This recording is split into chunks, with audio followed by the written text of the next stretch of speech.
It's that time of year when we take a look at our school goals, and we have a lot to celebrate this year at East Elementary School. Once again, our school goal this year focused on increasing our inclusion rates for our special education students in the regular education settings. And we did a phenomenal job looking at all of our data and all of the percentages here at the end of the school year. We've grown our percentage of inclusion in that area by 18% this school year. Our goal was to try to grow that 12%, but we were able to grow it that much more. So we're thrilled with the results, and it's because our teachers are working so collaboratively to implement best practices throughout their classrooms that help support all students. Our school goal actually goes on for 4 pages, and it includes a lot of those strategies that help all students be successful in the regular ed setting. They have to do with writer's workshop. They have to do with various aspects of math and different strategies, such as using pretests for designing groups in the classroom. It has to do with pacing in math. It has to do with other assessments that we want to be including, and having different math study halls for those students who are maybe needing a little extra support learning a certain learning target in math. Our goal went on to include other aspects of differentiation that allows for all students, again, to be successful, giving them what they need at whatever level they're at in the classroom. So again, I am celebrating with our staff at this time of year the success we had with our overall school goal, and we're certainly looking at other things that were successful throughout this school year, but again, 18% increase in our inclusion rates throughout the school this year.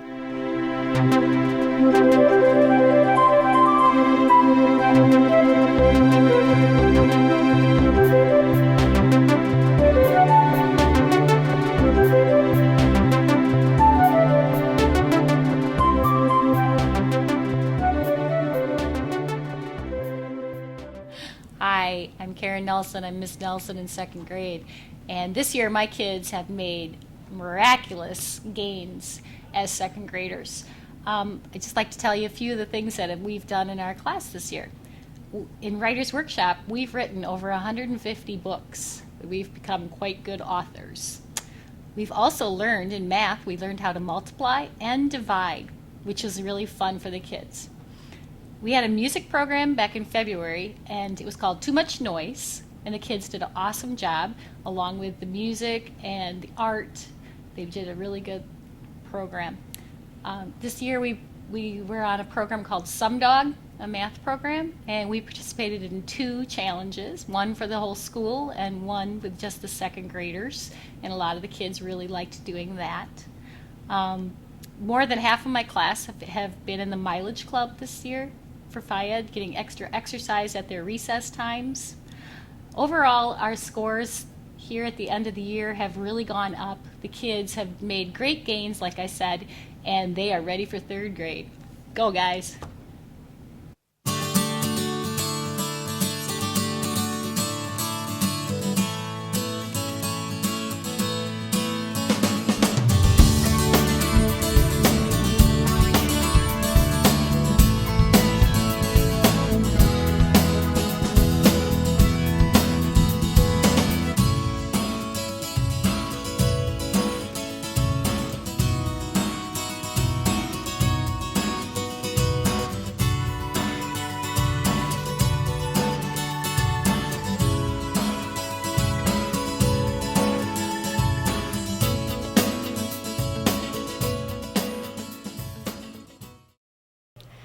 As I look over my past year, the most exciting part of my second grade this year has been teaching with the use of a Smartboard.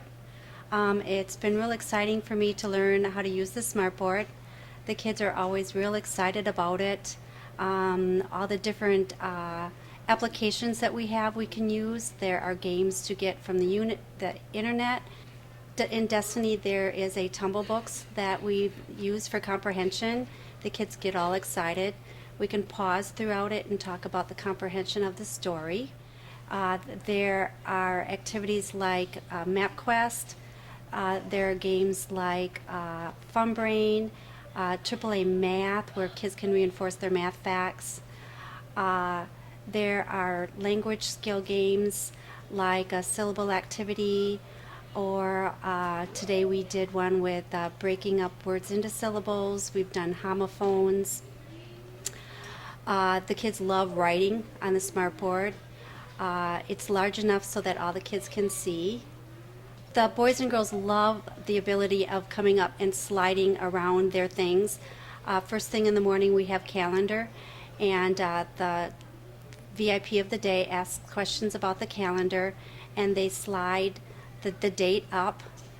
We keep track of the temperature throughout the day, and watch the increase of the temperature. So at the end of the week, we find the mean and median of the temperature. So we're using math skills at that time. In language arts, we have a variety of activities we can do, and along with the boys and girls reading to themselves for a period of time.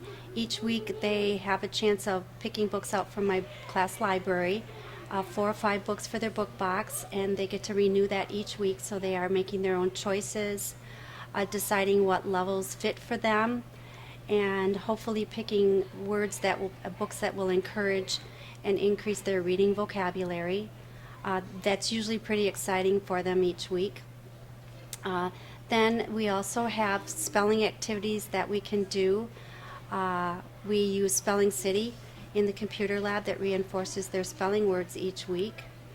I do comprehension stories frequently, where we go through a story and talk about the different parts of the story, different comprehension skills like inferring and summarizing.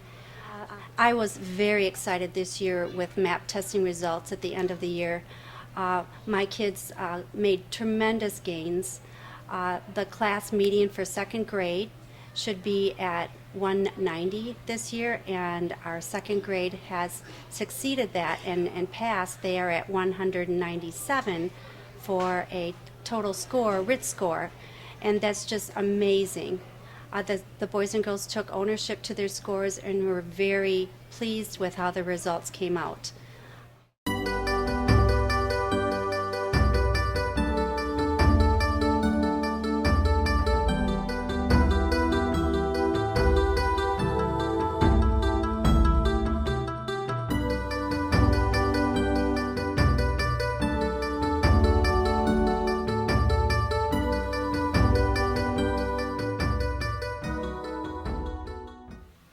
Hey, haven't we had awesome growth this year with our students? Yeah, the kids have done absolutely fabulous things this year with their reading and writing.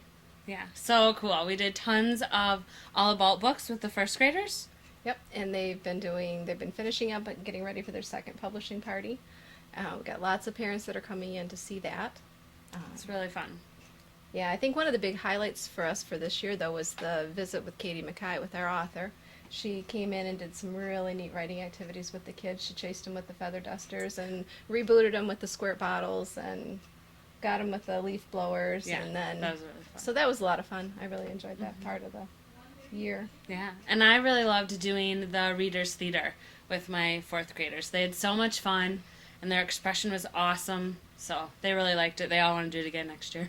Yep, and the fifth graders got to do essays this year, and they got to make wordles to go with them, and then they got to narrate their essays, and we put those out on YouTube, so that was pretty exciting because now they're going to get to see their work out on YouTube, out on the web, and they can share that with their families, so that was a lot of fun this year. That was fun, and I loved Reading Week when the kids could dress up with the different hats on for reading or snuggle up with the good book day and they wore their pajamas. That was really fun. They got a lot of them got excited about And it. dressed like their favorite character.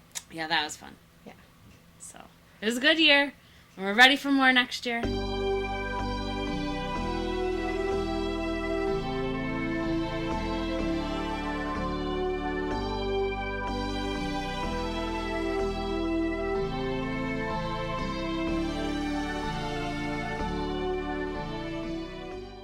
Hi, my name is Mrs. Rundio, and I teach 4th grade here at East School. And the best part of teaching 4th grade, in my opinion, is teaching Wisconsin history. We're learning about our beautiful state of Wisconsin. Today, I'm going to be sharing with you 2 projects that our students work on during the year. The first one is about the state of Wisconsin and learning the geography of our state. The students learn this by making a salt dough map of our state, and they learn about the driftless area. They learn about the location in our state with the highest elevation. 4th and 5th graders, do you remember where it is? They also label our neighboring states, certain rivers, and some cities. The next project I'd like to share with you is one that is currently in progress. The students have been working in cooperative groups to research the early peoples of Wisconsin. And we're talking about a long, long time ago here, back to when there were mammoths in our state. Have you ever heard of the Paleo people before? This is just one group that our students are learning about. They work together to read and research. They come up with questions, and at the end they end up writing about their findings. The last part of the project is the most fun. That is where they get to create a project like this today. The project accurately shows how their group lived in Wisconsin. This one looks like it has a river and a fire pit, but I'll bet when they're done we'll see a wigwam on here too. I love teaching Wisconsin history, and if you're like me, you enjoy creating projects like this. Thank you.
Hi, I'm Ms. Pappas, and here are some of the classroom highlights for 5th grade this year.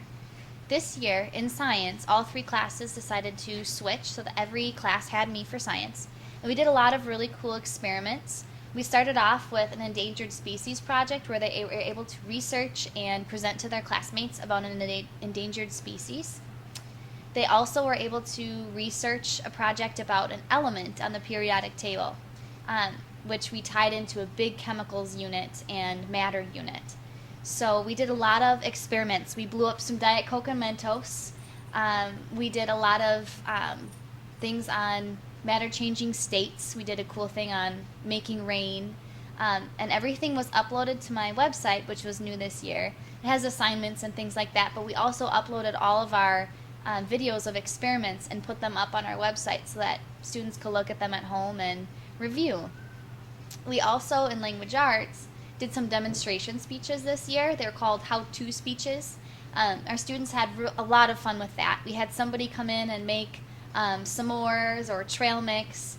We had a really complex one from one of our students who came in and talked about how to change an electrical outlet. It was a very cool experience. We also started literature circles, which was a first for our class. And we were reading 4 books, The BFG, The Giver, A Wrinkle in Time, and Stormbreaker. Everyone had a job. They either had connections or discussion questions to make, or words. Word Wizard had to look up different words. And then Artful Artist, which was cool because the students could draw a picture and the other group members had to guess what the picture was about based on the chapter that they read. Those are some of the big things that stick out, besides yoga, of course, with Mrs. Schick. That was another big one for us. And now we're ending the year with some plants. So we're growing some bean plants right now. And we'll also be playing around with some white carnations. And we'll end the year strong.